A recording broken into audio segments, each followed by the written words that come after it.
Hi, HDFS 492 students. Let's talk about the target population. All right, so the target population section does come right after the needs assessment. Just a friendly reminder, as you're submitting this proposal section, make sure you've completed the proposal checklist for it with 2 sets of student initials for each of these rows. When you're figuring out who your target population is going to be, you're going to be thinking about, okay, who has this problem or issue, who does our agency serve, and who's the best fit for this evidence-based program that we've selected. And you're kind of going for where all those things overlap. We're going to be getting into more details on all of this, but you're going to be focusing on who you're going to target at your agency. So maybe the EBP serves, ages like 3 through 7, but your agency or school doesn't start till kindergarten. So you're not going to be serving ages 3 and 4, right? So you're going to focus on who your agency serves. You're going to be thinking about inclusion or exclusion, like who's involved, who's not, and I'll say more about that. How you're going to get people into your program. Are they going to be people who are already at your agency, or are these potentially new ones? And how many is realistic for your agency to serve in this program specifically? Okay, so we'll talk more about these, but the requirements here that are on the proposal checklist and in the rubric, at least 3 demographic characteristics, the geographical area that your program will be serving. I'll talk more about that, might be different than your agency. Inclusion or exclusion criteria, again, we'll say more. How many people you think could be eligible? Of those, how many will you serve during the first year? How will you handle if you have too much demand or not enough? And again, this is a pretty short section. Okay, so you want to understand what type of evidence-based program you've selected. Is it a universal program? For example, is it helping students understand dating violence for people who may or may not have experienced it, right? An example there is positive action. Or is it a selective program, meaning that it's targeting a population that's already at higher risk? So maybe it's a substance abuse prevention program and it's targeting families where there's a family member who has a history of substance use. And the individual adolescent may or may not be engaging in the behavior already. Or it could be an indicated program where the kid is already, for example, got a substance abuse related arrest, or the child has been identified as having had trauma in their background, and so now they're going through an intervention for trauma specific for kids who have experienced trauma.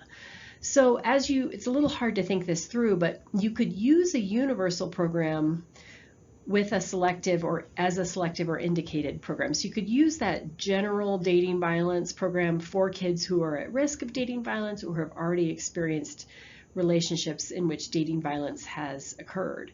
But you can't, for example, use a program designed for kids who have experienced trauma and then deliver that to all kids. So just kind of understanding what your program, who your program is designed for, will help you kind of think about who you're going to be focusing on at your agency.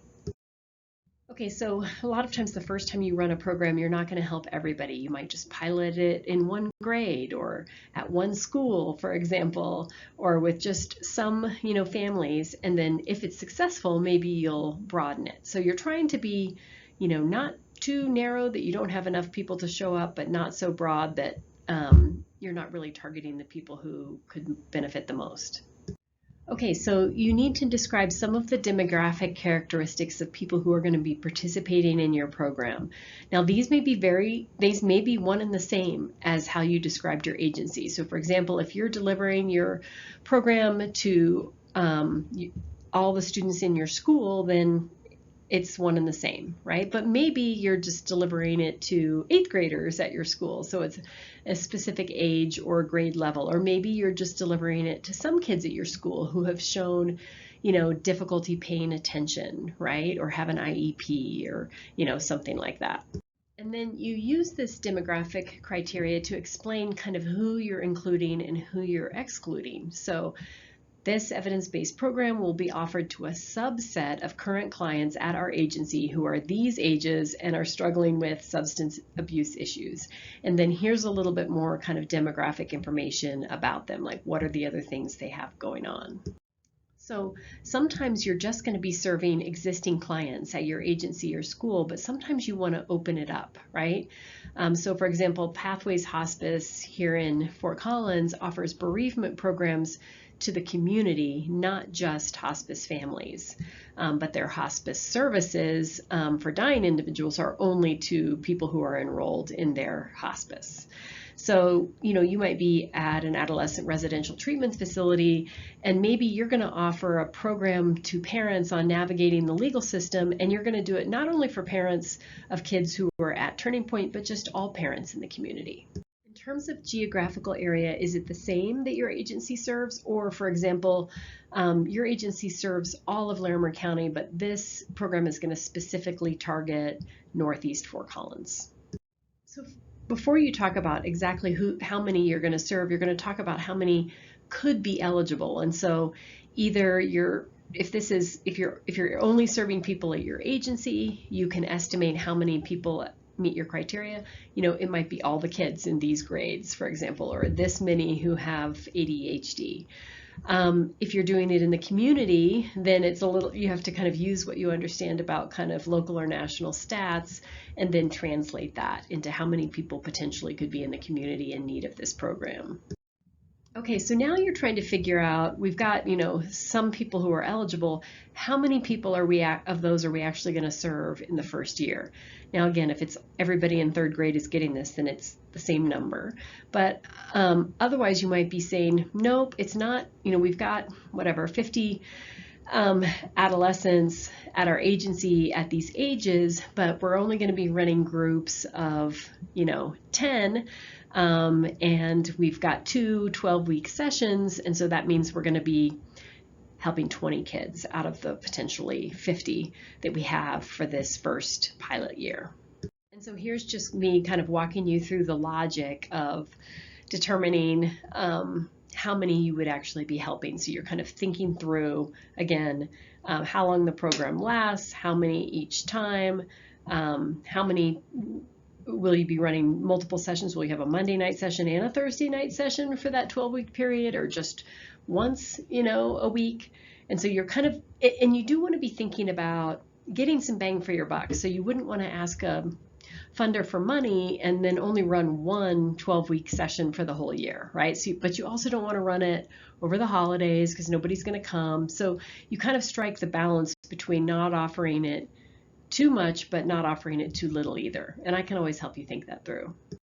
Okay, so here's another estimation example. And I mentioned this idea.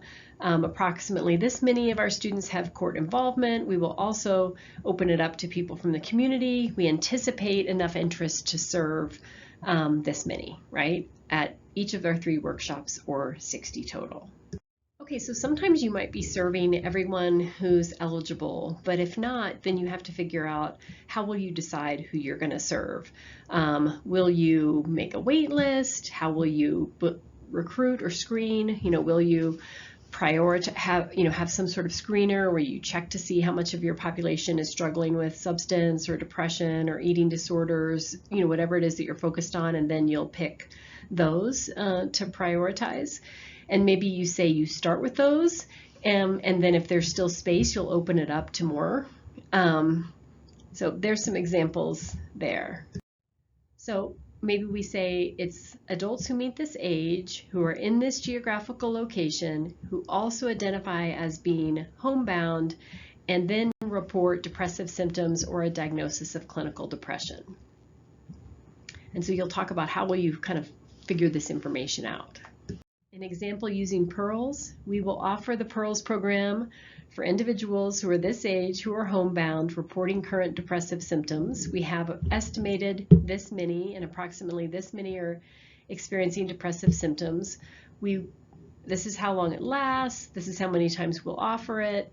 We will recruit through physicians' offices, and registration will become on a first come, first serve basis, and then we'll start a wait list.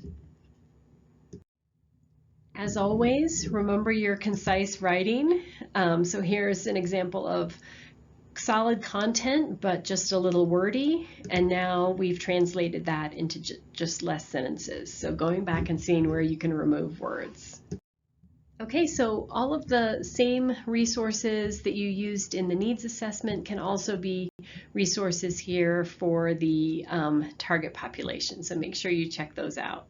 All right, that's everything. Reach out if you have questions or come to office hours with a draft and I'll help you with it.